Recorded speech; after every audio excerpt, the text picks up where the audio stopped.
राधे राधे दोस्तों, स्वागत है आपका हमारे चैनल धर्म ग्रंथ में।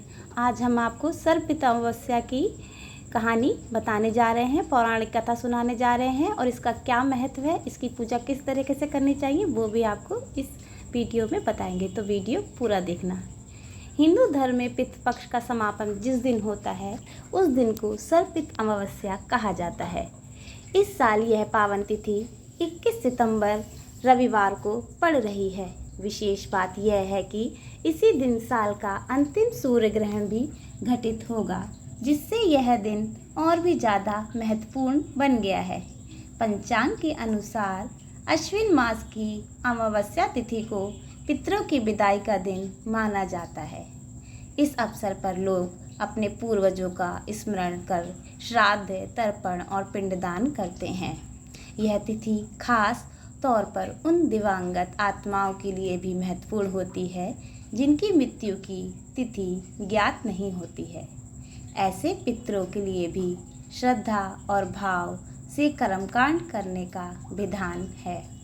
धार्मिक मान्यता है कि सर्वपितु अमावस्या पर किए गए श्राद्ध, तर्पण और पिंडदान से पूर्वजों की आत्मा को तृप्ति और शांति प्राप्त होती है।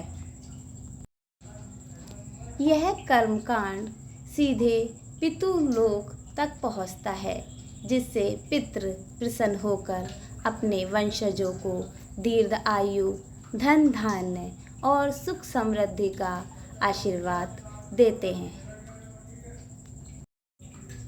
मानना है कि सर्वपितृ अमावस्या के दिन यदि तुलसी से जुड़े कुछ उपाय किए जाएं, तो पितृदोष का प्रभाव काफ़ी हद तक कम हो सकता है और घर परिवार में सुख समृद्धि का माहौल आगमन बनता है। धार्मिक मान्यताओं के अनुसार इस दिन पीले रंग का धागा या लाल कलावा लेकर उसमें 108 गांठें लगाएं और फिर उसे तुलसी के गमले में बांध दें। ऐसा करने से पूरे परिवार पर सुख समृद्धि बनी रहती है। कहा जाता है कि इस उपाय से देवी लक्ष्मी प्रसन्न होती हैं और धीरे धीरे आर्थिक संकट दूर होने लगते हैं। अमावस्या तिथि पर तुलसी पर जल चढ़ाना या पत्ते तोड़ना अशुभ माना जाता है, लेकिन सर्वपितृ अमावस्या शाम के समय तुलसी के समीप घी का दीपक जलाकर उसकी 7 या 11 परिक्रमा करना शुभ फल देता है। इससे भगवान विष्णु और माता लक्ष्मी की विशेष कृपा प्राप्त होती है। सर्वपितृ अमावस्या पर तुलसी माता को लाल रंग की चुनरी चढ़ाने का भी विशेष महत्व है। यह उपाय दाम्पत्य जीवन को तालमेल बनाए रखने के साथ साथ घर में शांति और प्रगति लाता है। आइए दोस्तों, अब हम जानते हैं सर्वपितृ अमावस्या की पौराणिक कथा। तो प्राचीन काल में अग्निश्वात और बृहस्पद नामक श्रेष्ठ पितृ देव थे। उनकी एक मानस कन्या अक्षोदा थी, जो अश्विन मास की अमावस्या पर पितरों को प्रसन्न करने के लिए कठोर तपस्या कर रही थी।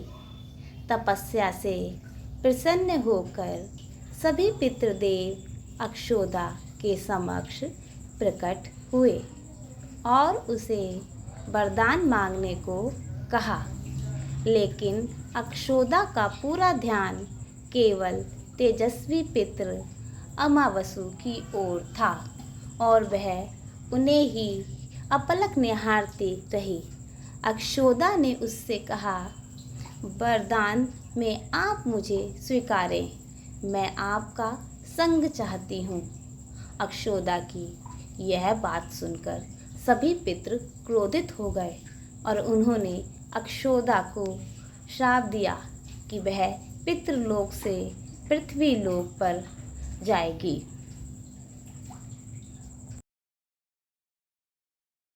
इस तरह श्राप दिए जाने पर अक्षोदा पितरों के पैरों में गिरकर रोने लगी। इस पर पितरों को दया आ गई। उन्होंने कहा कि अक्षोदा, तुम पतित योनि में श्राप मिलने के कारण मत्स्य कन्या के रूप में जन्म लोगी। पितरों ने आगे कहा कि भगवान ब्रह्मा के वंशज महर्षि पाराशर तुम्हें पति के रूप में प्राप्त होंगे। तुम्हारे गर्भ से भगवान व्यास जन्म लेंगे।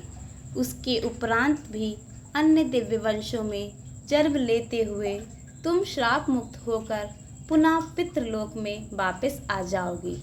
पितरों के इस तरह कहे जाने पर अक्षोदा शांत हुई। अमावसु के ब्रह्मचर्य और धैर्य के सभी पितरों ने सराहना की एवं वरदान दिया कि वह अमावस्या की तिथि अमावसु के नाम से जानी जाएगी। जो प्राणी किसी भी दिन श्राद्ध न कर पाए वह केवल अमावस्या के दिन श्राद्ध तर्पण करके सभी बीते 14 दिनों का पुण्य प्राप्त करते हुए अपने पितरों को तृप्त कर सकते हैं। तभी से प्रत्येक माह की अमावस्या तिथि को सर्वाधिक महत्व दिया जाता है और यह तिथि सर्वपितृ श्राद्ध के रूप में भी मनाई जाती है। तो दोस्तों, आपको ये कहानी कैसे लगी? अगर आपको ये कहानी अच्छी लगी हो, ये वीडियो आपको अच्छी लगी हो तो वीडियो को लाइक, शेयर, कमेंट ज़रूर कीजिएगा और ऐसे ही रोचक तथ्यों को जानने के लिए, हिंदू संस्कृति और सभ्यता को जानने के लिए चैनल को सब्सक्राइब भी कीजिएगा। धन्यवाद दोस्तों। अब आपको फिर एक नई वीडियो के साथ अवश्य मिलेंगे जो आपको ऐसी ही हिंदू धर्म सभ्यता का ज्ञान देगी।